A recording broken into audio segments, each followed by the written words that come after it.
శ్రీ గణేశాయ నమః, శ్రీ సరస్వతి నమః, శ్రీ గురుభ్యో నమః. భక్తులారా, వ్యాస భగవానుడు రచించిన మహాభారతంలో విశేషాలు చెప్పుకున్నాం. ఇందులో భాగంగా నిన్నటి వరకు మనం ఆది పర్వాన్ని 74 భాగాలుగా చెప్పుకున్నాం. ఈ రోజున 75వ భాగం చెప్పుకుందాం. చెప్పుకునే ముందు వ్యాస భగవాను ప్రార్థన చేసుకుందాం.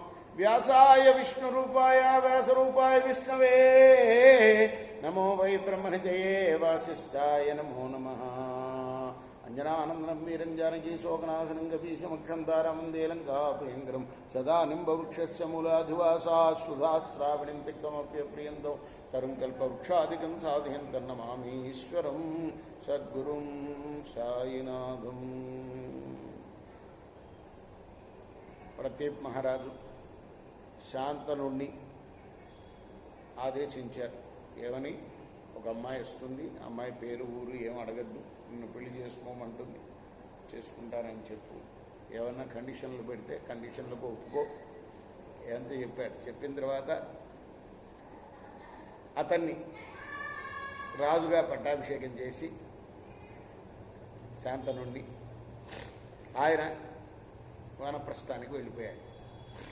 తెలుసు కదా, 4 ఆశ్రమాలు: బ్రహ్మచర్యం, గృహస్థాశ్రమం, వానప్రస్థం, సన్యాసం. స్టేజ్ బై స్టేజ్ అన్నమాట. ఆయన అలా అరణ్యానికి వెళ్ళిపోయాడు. ఆ తర్వాత శాంతను మహారాజు ఒక రోజున వేట మీద ఆసక్తితోటి అరణ్యంలో తిరగటం మొదలుపెట్టాడు. ఆ తర్వాత క్రూరముగాల్ని, అక్కడ అడవి దున్నలను సంహరిస్తూ సిద్ధచారుణులు సేవించే గంగా తీరంలో ఒంటరిగా తిరగసాగాడు. ఓ రోజున అక్కడ అంటే వాళ్ళు ఒక్కరోజు కాదనమాట, అలా వెళ్తారు వేటకి, కొన్ని రోజులు ఉంటారు అరణ్యంలో. అంటే ఆ విధంగా రాజులు అలా చేయటం వల్ల క్రూరముగాలు కూడా గోళ్ల మీద పడి మనుషుల్ని తినటము అట్లా చేయకుండా ఉంటాయని ఉద్దేశం. అదొక డ్యూటీ రాజుకి. అలా ఉంటూ ఉండగా ఒకరోజు ఒక ఉత్తమ కాంతను చూశాడు అడవిలో. మరి ఎంతో అందంగా ఉంది, సన్నని వలువలు ధరించి ఉన్నది. ఆమెను చూచి ఆయన ఆశ్చర్యపడి కళ్ళతోటే ఆమె అందాన్ని తాగుతూ మరి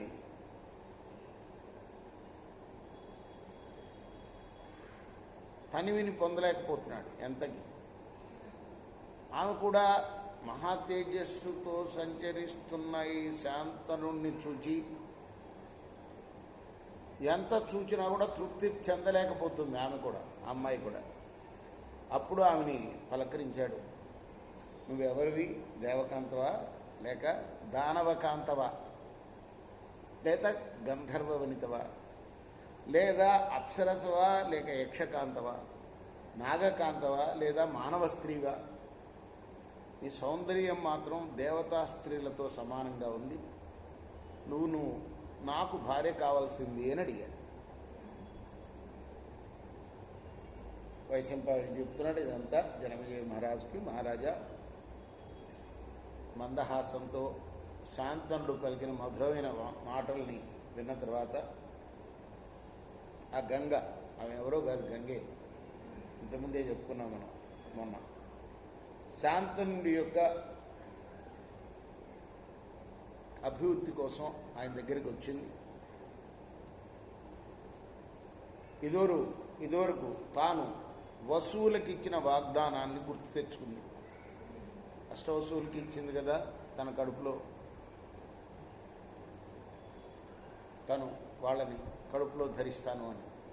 మానవులుగా పుట్టమని ఆయనకి శాపం, వాళ్ళకి శాపం. ఆ శాపం గురించి గుర్తు తెచ్చుకుంది.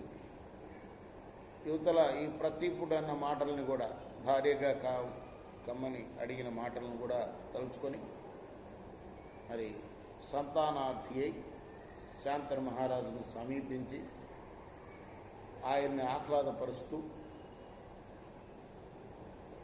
కండిషన్ పెట్టింది.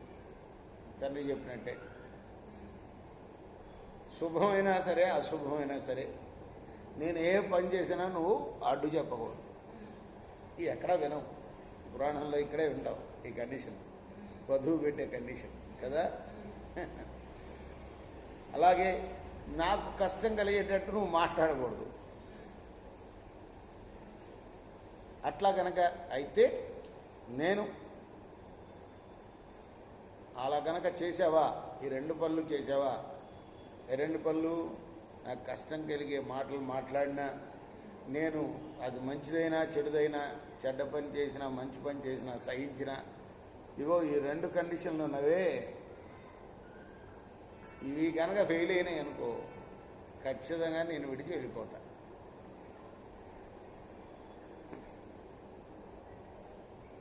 తర్వాత సరేనన్నాడు ఆయన.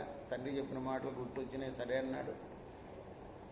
ఆమెకి భార్య అయిపోయింది.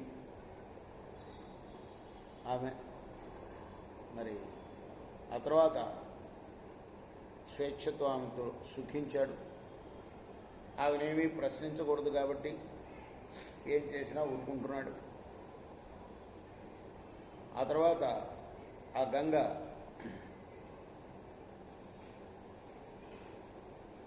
శాంతనుడికి భారీగా సేవలు చేస్తున్నది.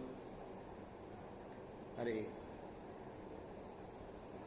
ఆయన ఎప్పుడు రతిపై ఆసక్తి కలిగి ఉండటం వల్ల